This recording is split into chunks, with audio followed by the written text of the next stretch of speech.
Guys চলে এসেছে একটা নতুন ভিডিও নিয়ে। তোমরা দেখতেই পাচ্ছ আমরা মিরিক হয়ে বাড়ি যাচ্ছি।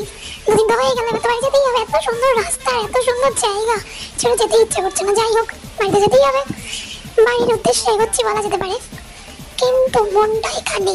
দেখতে পাচ্ছ কি সুন্দর সুন্দর পাহাড়, দুই দিকে, মানে যেদিকে দেখাচ্ছে মনে হচ্ছে ওইদিকে তাকিয়েই থাকি। ওদিক থেকে চোখ ফেরাতে ইচ্ছে করছে না। কাজ যদি আমার দার্জিলিং একটা বাড়ি থাকতো, তার বাড়ি আছে দার্জিলিং এ, বলো আমি বিয়ে করার জন্য রেডি, দার্জিলিং এ থাকবো। উফ, মনেই হচ্ছে না এখান থেকে বাড়ি যাই। আর কেউ যদি মনে করো আমাকে ফ্রিতে রাখতে পারো, খাওয়া দাওয়ার খরচাটা আমি দিতে পারি, ওখানে কোনো কাজটা যদি জোগাড় করে দিতে পারো, টাকা খরচাটাও দিয়ে দেবো। কিন্তু শুধু জাস্ট আমাকে 2-3 মাস টাইম দাও, আমি কিছু না কিছু ঠিক ব্যবস্থা করে নেবো। কিন্তু আমার একটা মাথা গোছা জায়গা দাও, হোটেল ভাড়া দিয়ে আমি আর পারবো না। মানে পার ডে 2000 টাকা হোটেল আমাদের নিত।